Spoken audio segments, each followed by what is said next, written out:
पुराने वाले वक्फ एक्ट के खिलाफ जो मैंने पीआईएल फाइल किया था उस पर 7 मई को दिल्ली हाई कोर्ट में सुनवाई है, और जब इस कानून को सरकार ने बदला तो जो संशोधन हुआ उसके खिलाफ जो पीआईएल फाइल हुई है सुप्रीम कोर्ट में, उस पर 16 अप्रैल को सुनवाई है।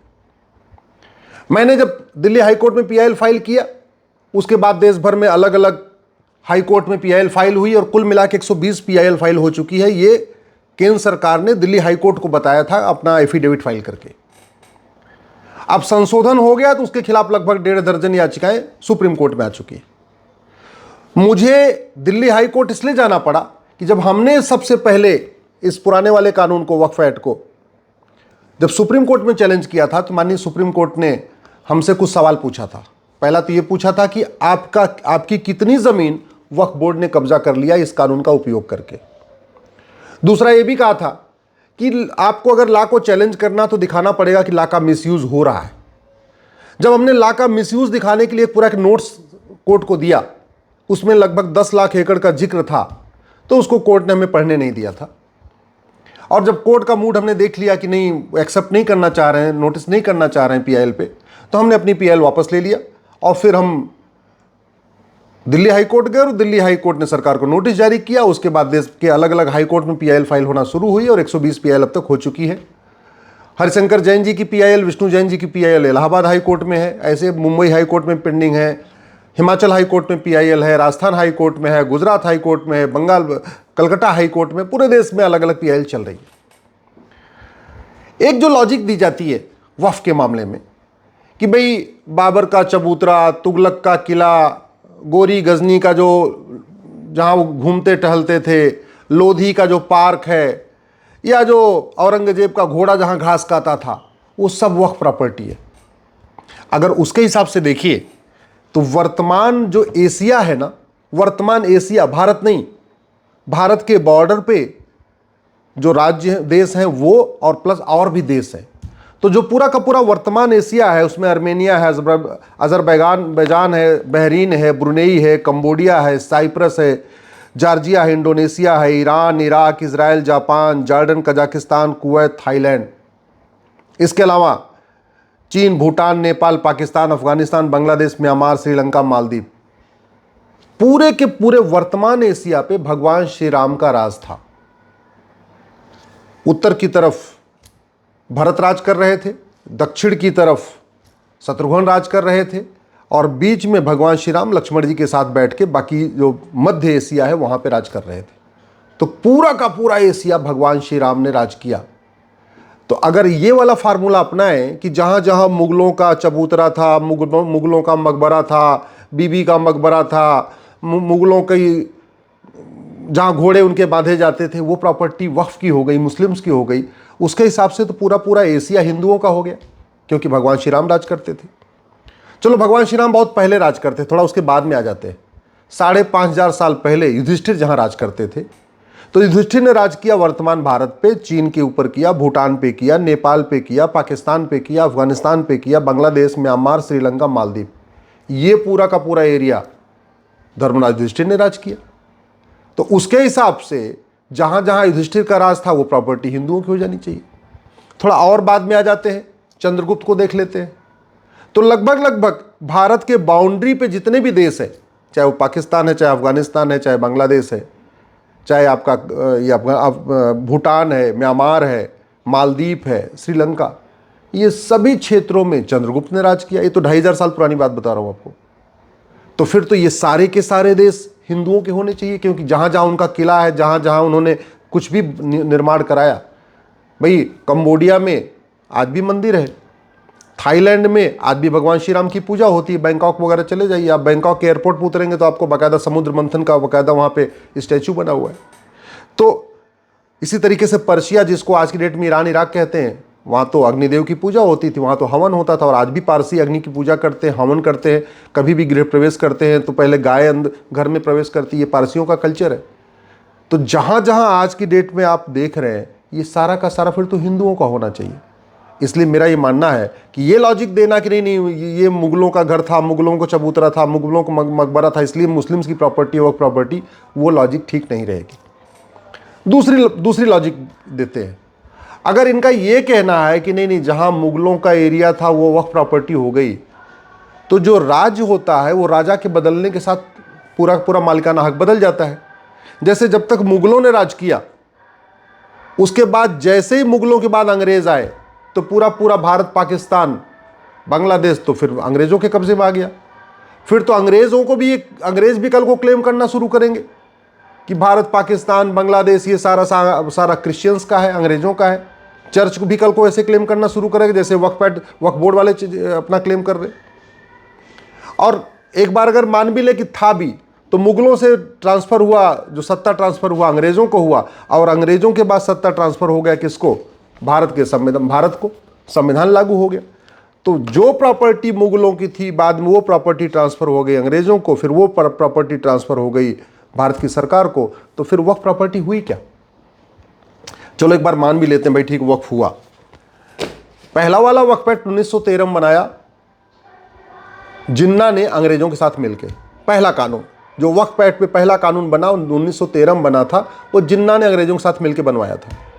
1923 में उस कानून में थोड़ा और बदलाव किया गया, लेकिन ये कानून ये चलता रहा 1954 तक। और अगला जो नया कानून बनाया वो नेहरू जी ने बनाया 1954 में।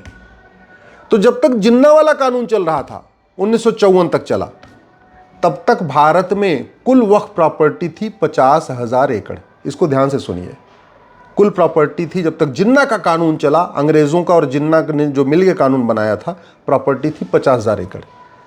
जैसे ही नेहरू जी का कानून लागू हुआ 1954 वाला, उसके बाद तेजी से वक्फ प्रॉपर्टी बढ़ना शुरू हो गई।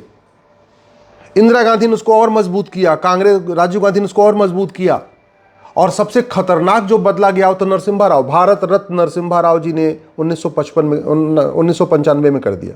उसके बाद तो प्रॉपर्टी बेतहाशा वृद्धि हो गई। 2013 में मनमोहन सिंह जी ने जब इस कानून को बदला, फिर तो पूछो नहीं, बहुत तेजी के साथ बदलना शुरू हुई। और जो मेरी जानकारी थी कि भारत में 10 लाख एकड़ जमीन पे वक्फ बोर्ड ने कब्जा कर रखा है, अब पता चल रहा है कि भारत ने, वक्फ बोर्ड ने 40 लाख एकड़ जमीन पे दावा ठोक रखा है। माननीय गृह मंत्री जी ने संसद में 39 लाख एकड़ बताया है, उसमें केरल और बंगाल का आंकड़ा शामिल नहीं है। अगर केरल और बंगाल के आंकड़े को शामिल कर दीजिए तो लगभग 1 लाख एकड़ और बढ़ जाएगी, 40 लाख एकड़ जमीन। यानी जिन्ना और अंग्रेजों का कानून जब तक चलता रहा तो वक्फ प्रॉपर्टी रही 50,000 एकड़। जैसे ही कांग्रेस का कानून आया, ये प्रॉपर्टी हो गई 40 लाख एकड़, यानी 80 गुना बढ़ गई। सवाल ये है, ये प्रॉपर्टी आई कहां से? वक्फ अपनी जमीन की जाती है, अपनी पुश्तैनी जमीन की जाती है, अपनी कमाई की जमीन की जाती है, जो आपने खरीदा हो या आपके माता पिता ने खरीदा हो, वही जमीन वक्फ होती है। 1950 के पहले 1954 के पहले वक्फ प्रॉपर्टी थी 50,000 एकड़। तो 50 के बाद ये कौन लोग थे जो लगातार जमीन दान करना शुरू कर दिए भाई? और जब जमीन दान कर रहे थे तो ये कानून जो चल रहे थे उनको उपयोग क्यों नहीं किया? सिविल प्रोसीजर कोड तो 1858 से चल रहा है, सोसाइटी रजिस्ट्रेशन एक्ट 1860 से चल रहा है, और चैरिटेबल ट्रस्ट एक्ट 1920 से चल रहा है। तो जब जितनी ज़मीनें ये वक्फ कर रहे थे, दान कर रहे थे, उसको सिविल प्रोसीजर कोड को फॉलो करके क्यों नहीं कर रहे थे, ट्रस्ट एक्ट को फॉलो करके क्यों नहीं कर रहे थे, और सोसाइटी एक्ट को फॉलो करके क्यों नहीं कर रहे थे? उसके पहले जितने हिंदू दान कर रहे थे वो तो बाकायदा नियम कानून फॉलो कर रहे थे, मुस्लिम्स क्यों नहीं फॉलो कर रहे थे? भाई काशी, मथुरा, भद्रकाली, भोजशाला, अटाला, इतना पुराना विवाद है। हम लोग तो कभी नहीं कह रहे हैं कि हम कागज़ नहीं दिखा पाएंगे, हमारे पास कोई कागज़ नहीं, हम तो कागज़ दिखाने के लिए तैयार बैठे हुए, हर तरीके के एविडेंस दिखाने के लिए तैयार बैठे हुए। तो जो लोग प्रॉपर्टी को वक्फ बता रहे वो क्यों नहीं दिखा रहे? भाई पूरे देश में सबसे ज़्यादा दान करते हैं अग्रवाल समाज के लोग, माहेश्वरी समाज के लोग, जैन समाज के लोग, मारवाड़ी समाज के लोग। जैन धर्मशाला बनाते हैं, अग्रवाल धर्मशाला बनाते हैं, माहेश्वरी धर्मशाला बनाते हैं, मारवाड़ी धर्मशाला बनाते हैं, बिरला धर्मशाला बनती है। आज से नहीं बनी है, बहुत पहले से बनती आ रही है, 200 साल पुरानी, 300 साल पुरानी। टोडरमल जी ने बहुत सारे अपने दान किए, भामा शाह जी ने बहुत सारा दान किया। वो जो प्रॉपर्टी दान किए हैं उसका सबका तो कागज है। तो मुस्लिम्स जब वक्फ कर रहे थे वो दान क्यों नहीं कर, वो अपना क्यों नहीं, बाकायदा ये कानून 3 चल रहे थे, ट्रस्ट एक्ट, सोसाइटी एक्ट और सिविल प्रोसीजर कोड, इसको फॉलो करके क्यों नहीं कर रहे थे? क्यों नहीं रजिस्टर कर रहे थे? क्यों नहीं 2 गवाहों को खड़ा करके कर रहे थे? सारे कागज तो उपलब्ध है। राम मंदिर का केस लड़ा गया तो अंग्रेजों के ज़माने के कागज हमने कोर्ट में दिखाए, अंग्रेजों के ज़माने के कागज। 1835 के कागज, 1850 के कागज, 1885 के कागज, वो सारे कागज राम मंदिर वाले केस में, अयोध्या वाले केस में दिखाया कोर्ट को, तब ये फैसला आया। तो वक्फ वाले क्यों नहीं दिखा रहे? एक चीज मैं बता दूं आपको, वक्फ अपनी जमीन दान की जाती है। बाबर, हुमायूं, तुगलक, गजनी, गोरी, खिलजी, लोधी, औरंगजेब को वक्फ का अधिकारी नहीं था, क्योंकि 1 इंच जमीन उनकी यहाँ की नहीं थी। उनके नवाबों को वक्फ का अधिकार नहीं, उनके निज़ामों को भी वक्फ का अधिकार नहीं, उनके तीमारदारों को भी वक्फ का अधिकार नहीं, उनके वफादारों को भी वक्फ का अधिकार नहीं, उनके रजाकारों को भी वक्फ का अधिकार नहीं, उनके ज़मींदारों को भी वक्फ का अधिकार नहीं। क्यों? क्योंकि वो तो आए, लुटेरे आए, तलवार के दम पे कब्जा किया, उन्होंने फिर 4-4, 6-6, 10-10 गाँव, 20-20 गाँव दे दिया था वसूली करने के लिए, जजिया वसूलने के लिए। फिर उनको वक्फ का अधिकार कैसे हो गया? जो गरीब है वो वक्फ कर ही नहीं सकते। और गरीब मुस्लिम कौन है? 90% जो पसमंदा जिसको कहते हैं, वो गरीब हिंदू तो थे जो कन्वर्ट हो गए। भाई, जो हिंदू तलवार के दम पे नहीं डरे, जो लड़े, वो कन्वर्ट नहीं हुए। और जो जजिया दे पाए वो भी कन्वर्ट नहीं हो पाए। तो जजिया कौन नहीं दे पाया? जो गरीब हिंदू था, जो दलित था, नाई था, धोबी था, हरिजन था, मतलब जो एकदम गरीब था, वो किसी भी वर्ग, क्लास, किसी भी जाति का था, किसी भी क्लास का था, जो गरीब था वो जजिया नहीं दे पाया। जब जजिया नहीं दे पाया तो उसको औरंगजेब ने कन्वर्ट करवा दिया, बाबर, हुमायूं, अकबर ने कन्वर्ट करा दिया। तो जब वो 1950 के पहले तक इतना गरीब था और मुगलों के समय इतना गरीब था कि कन्वर्ट हो गया जजिया न दे पाने के कारण, बाद में कन्वर्ट होते इतना अमीर कैसे हो गया कि वो एकड़ की एकड़ जमीन वक्फ करना शुरू कर दिया? मेरा मानना है ऐसे काम चलेगा नहीं। 1-1 इंच जमीन की ऑडिट होनी चाहिए। ये सारा फ्रॉड सामने आना चाहिए। ये बहुत बड़ा फ्रॉड हुआ है। नया कानून आ गया, मैं इसका स्वागत करता हूं। जितनी सरकारी संपत्ति पे वक्फ बोर्ड ने दावा ठोका है, वो सरकारी संपत्ति पे पूरी ऑडिट सरकार करेगी। लेकिन वक्फ बोर्ड ने केवल सरकारी संपत्तियों पे दावा नहीं ठोका है। वक्फ बोर्ड ने हिंदुओं की संपत्ति पे दावा ठोक रखा है, जैन की संपत्ति पे दावा ठोक रखा है, बौद्धों की संपत्ति पे दावा ठोक रखा है, सिखों की संपत्ति पे दावा ठोक रखा है। वक्फ बोर्ड ने नदियों के किनारे की जमीन पे भी दावा ठोक रखा है, पहाड़ों पे भी दावा ठोक रखा है। वक्फ बोर्ड ने मज़ारों को अपना प्रॉपर्टी बता रखा है, जबकि मज़ार इस्लाम में हराम है। वक्फ बोर्ड ने जो दरगाहें हैं उनको भी वक्फ प्रॉपर्टी डिक्लेयर कर दिया है, जबकि दरगाह बनाना इस्लाम में हराम है। वक्फ बोर्ड ने पक्के कब्रिस्तान को भी दावा ठोक रखा है, जबकि पक्का कब्रिस्तान बनाना हराम है। जहाँ से इस्लाम शुरू हुआ वहाँ एक भी मज़ार नहीं, एक भी दरगाह नहीं, एक भी पक्का कब्रिस्तान नहीं। इसलिए अब जब कानून बदल गया है, मामला सुप्रीम कोर्ट में सुनवाई पे जा ही रहा है, मामला दिल्ली हाई कोर्ट में चल ही रहा है। मैं आशा करता हूँ कि जब सुनवाई होगी तो माननीय सुप्रीम कोर्ट इन याचिकाकर्ताओं से एक बात ज़रूर पूछेंगे कि ये बताओ आपके पूर्वजों ने कितनी ज़मीन वक्फ किया है।